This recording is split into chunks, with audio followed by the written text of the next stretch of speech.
Okay, good morning. 12th of November 2016.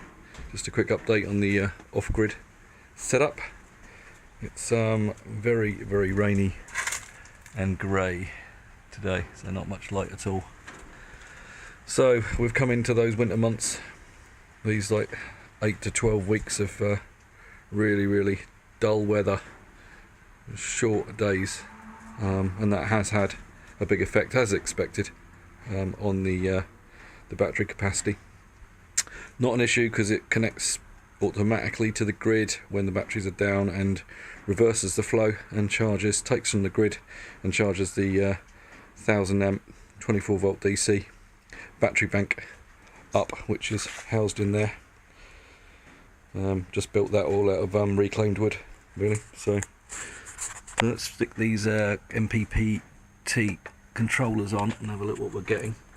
So that's a 1000 watt array at the back.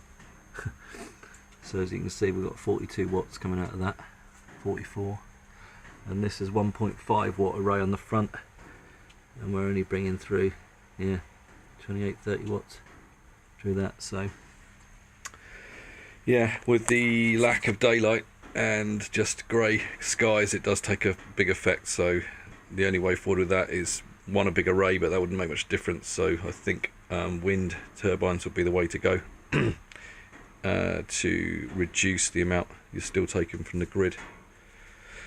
Sorry about the state of the garage, got a lot of stuff to sort out in here yet. I've taken the freezer off in the garage for now, and I've taken the washing machine and fridge freezer off in the kitchen as well, because obviously the fridge freezer in the kitchen will be in a heated house, as we've got the central heating on now.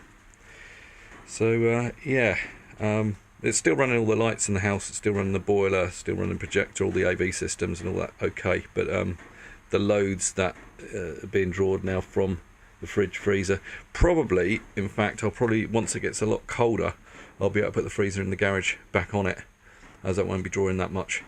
That takes about 130 watts on average when I've got it plugged in to the meter there. Other than that, it's running all okay. The fan worked out very well in the summer. My little sort of temperature gauge and control, so it has a little sensor that senses the casing temperature, and then this just came from an older inverter that I had actually, which was stripped out as just a 24 volt DC van, and I bought that from on eBay. I think it was about 6 or 7 quid. I'll give you the link to that at some point. These 400 amp welding cable, which I think I got from Oxford Welding Supplies. I bought some heat shrink and got loads. I think I got that online as well, and obviously bought a heat gun to do all the cables properly. Crimpers you can get off Amazon. They're quite cheap, about 30-35 quid. They're the crimpers to put the lugs, the copper lugs, onto the ends. You have to crimp them first and then heat shrink them. Some people do solder them as well. Belt and braces will last longer. I haven't done that on mine because there's not going to be any movement in the cables. Once it's in, it's in. So that's it.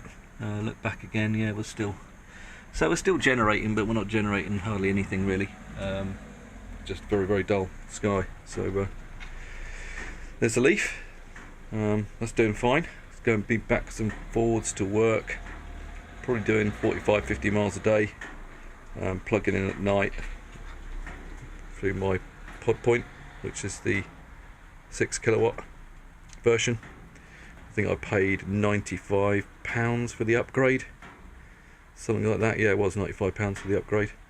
That's my old Prius, which is retrofitted with LPG, so I'll roughly get about 120 miles on a fill up, which is about £13. LPG has gone up from like 52p a litre to about 59p a litre. Some Shell garages have got quite wild variant prices there, but if you can pick up old Leaf, you can pick up one of these now for about £1,500. You can fit the batteries in them in about an hour and a half, which I've done probably 3 or 4 times now, the hybrid batteries. probably pick them up on eBay, but I wouldn't advise that. Probably be best to go direct to Toyota to order one. I think you're looking at about 800 to 1,000, but the cars are still solid, and that's quite a good one for fuel economy. If you can get one of these really cheap, either get another battery or replace the cells in them, and then retrofit it for about 800 quid with LPG, and you've got yourself a car that effectively does over 100 miles in range. That's what we use when we go down to Cornwall, because I can't be asked to stop off doing charging and all that palaver with the Leaf. The Leaf predominantly I've bought literally as a commuting car and to go back and forwards to Cubs, Scouts, Tai Chi, whatever, in the evening, so it does its job. Anyway, so that's a quick update. Other than that, I haven't had anything trip. It's just been operating fine. I had one battery go down, which I'm taking back to Tony at Surplus Amps.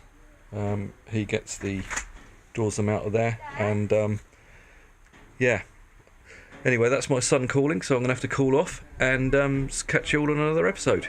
See you later.